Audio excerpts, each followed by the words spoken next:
Okay, I will eventually do, maybe not tonight, maybe it's another time, but I will eventually do another video, a video about what I got for Christmas and how my Christmas went and everything like that. But for the past couple of days, I have been in a furious Twitter argument with 1,000 people about the Timir Rice case, the 12-year-old boy who was shot by Cleveland police in a park at night. Okay, now my friend Humans for Targets, we're gonna put a link to him down below, and I'm gonna keep this video clean because I want kids to see it. I want this to be parents and kids, siblings. Okay, I want the younger audience to see it, so no profanity. Now H4T said these YouTube pranksters, one of them is gonna get shot one day, and what he was referring to was YouTube guys that set up a camera and to scare someone, they jump out at them with a plastic sword in the middle of the night. And H4T said sooner or later a concealed carry holder is going to shoot them dead. And he explained that at that moment you think the sword is real, you know. But this was not a YouTube prankster, and it was two on-duty police officers as opposed to a concealed carry private citizen. Now, I've heard that the boy had the gun in his waistband. I've heard he had it in his hand.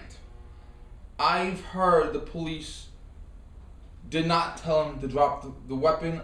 They just shot. I honestly don't know what the case is there. People will lie. People will say anything. Look at Michael Brown. People make mistakes. People have miscommunication. So I honestly don't know. Now, in theory, you are supposed to give a suspect a warning before you kill them. But it's not always feasible. And every time I talk about deadly force shooting, stuff like that, I always say you should retreat if possible. If you're laying on the ground with someone banging your head on the ground, you can't retreat. If your 11-year-old daughter is in the shower and a guy comes through the front door with a knife, you can't retreat. But in theory, if it is possible to retreat and call for backup as opposed to deal with it yourself, I highly suggest you do that. Sorry, the clock's in the background. Now, what happened was a citizen was somewhere. I don't know if they're in the house, out the window, in a car, they're by.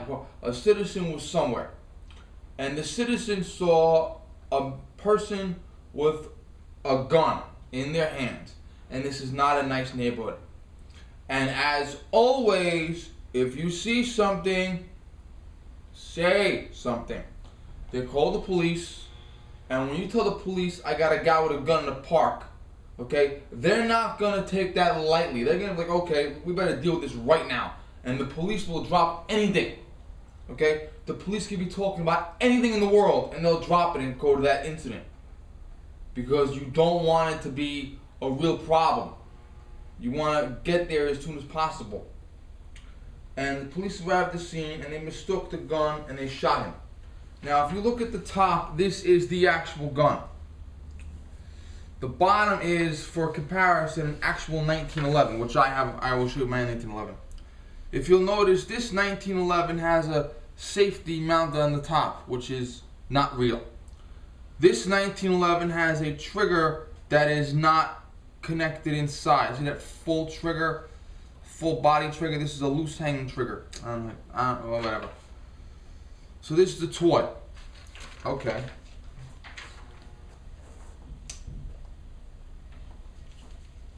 Can you tell?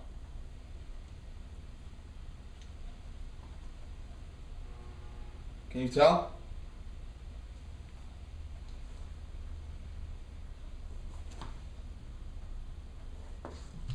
Okay? That's the situation they're in. And they fired. Now, a grand jury, you get a jury notice, which means you have to go to court on this day to be in a jury pool. And the jury pool will have about 200 people from random lottery from your community. And there'll be blacks, whites, men, women, 18-year-olds, 95-year-olds, okay? jury duty can be anybody from your town, as long as they're a citizen and over 18. People that are over 70 don't have to serve. People under 70 have to serve. So you could have a 75-year-old guy that I'll serve, and you could have a 71-year-old guy like, no, I'm not serving. So jury is random. Now, you have a room of about 200 people, and the jury clerk will get a call, and the call will say, give us 75 people out of that 200 by random. Another random lottery. Okay, you 75 people go to that room, and they'll go in there. And a grand jury is almost always 23 people. And they'll whittle that down, blah, blah, blah, random lottery this, interview that, and they'll get that down to 23 people. And a prosecutor will come in. And a prosecutor will say, here's the blood, here's the video, here's the witness testimony, here's the police report, here's the DNA, here's the blood splatter, blah, blah, blah. Should I prosecute this person? If a majority says yes, that is called an indictment. That means it goes to trial. If the majority says no, that means no indictment. It does not go to trial. They go free. And then once the indictment is handed down, you have another random lottery with a whole bunch of different people, and they become 12 people plus 4 alternates in case one gets sick. And they hear defense attorney, prosecuting attorney, judge, court reporter, witnesses, all that stuff like you see on television. And the grand jury did not think the officers broke the law. Now, here's what has to happen. When you kill someone, and the anti-gun lobby gets out of control with this stuff, and they say, well, I can just kill you, and say, well, I thought it was, I thought, and I can just get off easy. I can murder anyone I want and say, I thought they were threatening me. No. When you kill someone and plead self-defense, they have to have a thorough investigation, which could very well include a full jury trial. When you kill someone, the only question that is asked is, at the time you killed the person, did you honestly and reasonably believe that there was a 51% chance you were going to die? Did you honestly and reasonably believe there was a 51% chance you were going to die? That's it. Now, they've had times where the cop shoots the guy and the gun's unloaded. The cop shoots the guy and the knife's a toy. The cop shoots the guy and he had nothing in his pants. Okay? There have been many times, okay? I could be home, 2 o'clock in the morning, door gets kicked in, I grab my firearm to defend myself, all the lights are out, there's no moon, pitch black dark, Christmas tree is not on, all dark. And I see a figure standing in the shadows with something. And I say, freeze, do not move, you're under arrest. And that figure could come forward. And I shoot them and kill them, which I probably would do. And I turn on the lights. They had a fly swatter. No. At the time I killed them, I honestly and reasonably believed I was going to die.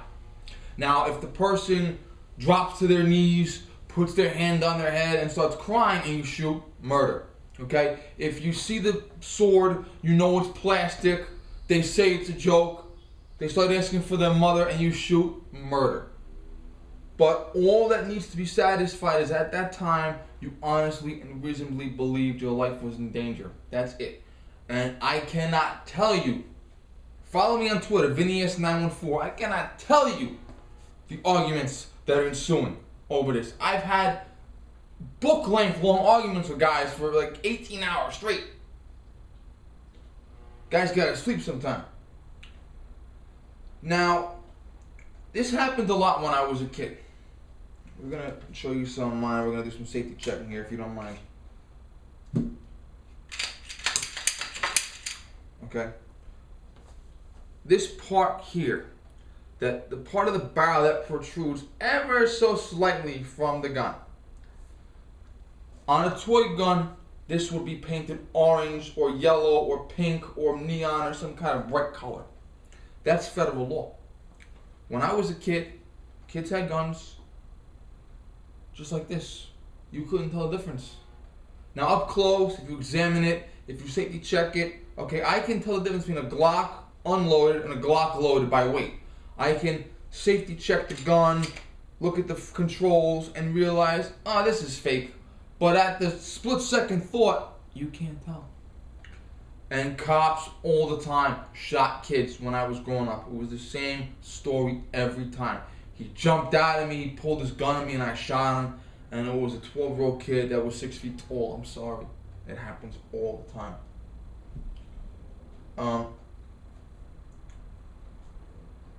And that's pretty much it.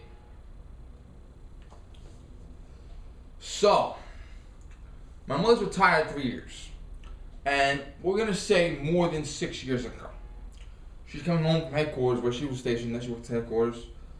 And she sees some patrolmen coming out of a house with AR-15s. I'm not ignore that. With AR-15s. Now, in my hometown, if a police officer pulls out an AR-15 or a shotgun, get low. Because they never pull it out unless they have to use it. And they're not bringing a guy out in wrist and ankle chains. They're not covered in blood. They're not sweating. They're not in combat fatigues. And she thought it was very odd. She came home. I thought it was odd too. Turned on the local news. Some boys were out in their neighborhood with some airsoft guns, which are realistic looking guns, SIG 226, P226, AR-15. They have the little orange thing though, but they're realistic looking, and the kids were like going to someone's house and crap with it. Innocent. But they're walking down the street with these fake guns. Airsoft guns fire a plastic pellet that is probably, I mean, you gotta be really, really close to hurting with an airsoft gun. But from 25 feet away, it looks real.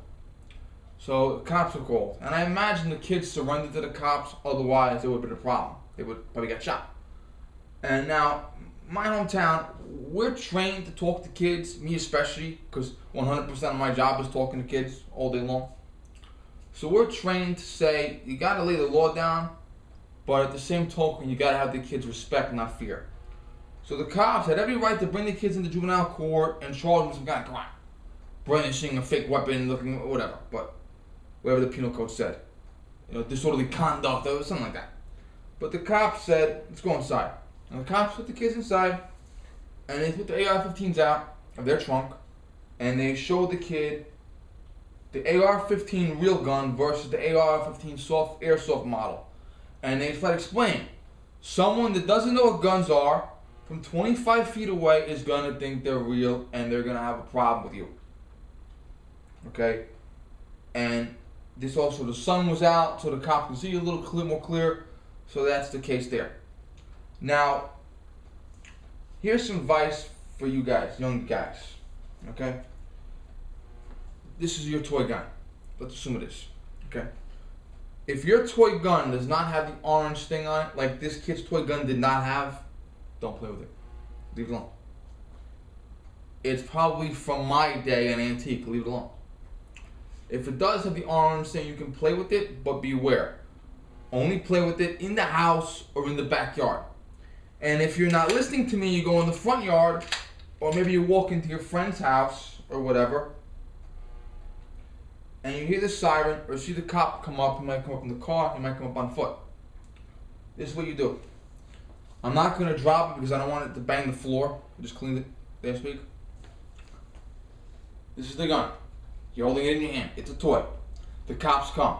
Drop. You open your hand and you drop it and you let it fall to the floor. If it breaks, buy a new one. Your hands are like this. Your hands are open. Your palms are facing out. You will speak in a polite, quiet voice to the officer. You will answer all of his questions. Who are you? Where are you going? Is that a toy? Okay, and you'll be respectful. Even if he brings you home to your parents, and if he brings you in for a questioning, you'll be respectful. Now, If the gun is in your waistband, or in some kind of holster, or in a bag, or whatever the hell, and the cop approaches you, do not touch it. Because the act of me going like this is a threat. Keep the gun where it is, don't touch it. Hands up slowly, palms facing out, down on your knees. I'm not going to kneel down because I'm old and I have, it's hard with the floor, but down on your knees slowly and tell him, it's a toy, here are my hands, I'm not going to hurt you. Okay? You have got to understand this is a serious issue. Okay? You young guys that play with toy guns, and I played with toy guns too when I was, I'm not going to lie about that, I did. Okay? But you young guys that play with your toy guns have to understand that if you are in a bad neighborhood at night, and I don't care if it's 7 p.m. or 2 a.m., bad neighborhood at night in the middle of a park with a gun without the orange muzzle thing on it, you are going to attract unwanted attention. Okay? And that's why this kid is dead. It's not because he's black. It's not because the cop is white. It's not because I have white privilege. Okay? That is the truth. I'm sorry, but that's the truth. Okay? And this is going to happen again. Because, again, there's going to be some kid somewhere that's not listening to me. He's got his toy gun, no orange muzzle device. He's in the middle of a bad neighborhood at night. Someone's going to see him. They're going to call the cops. Cops are going to have the same reaction. Okay? And on my real 1911, you can tell the safety is on the slide. Is on the frame, not the slide. Okay, look. That's the safety right there. It's on both sides. And the trigger is a full trigger. It goes in to because the trigger is fed in through this way. You actually take the trigger, no one's in that direction, and open this and feed the trigger in this way. Okay? The trigger on Timir Rice's gun looked a little similar to my Glock. Okay? Or maybe my revolver here, my governor. Yeah. See that trigger? That's kind of like the trigger on Timir Rice's fake gun. Okay? But like I said, at night, under pressure, with 1 second, you're not going to know the difference. Okay? So please follow my advice. My younger friends, please tell your friends this video. Show them this video. Okay? Please be careful. Thank you.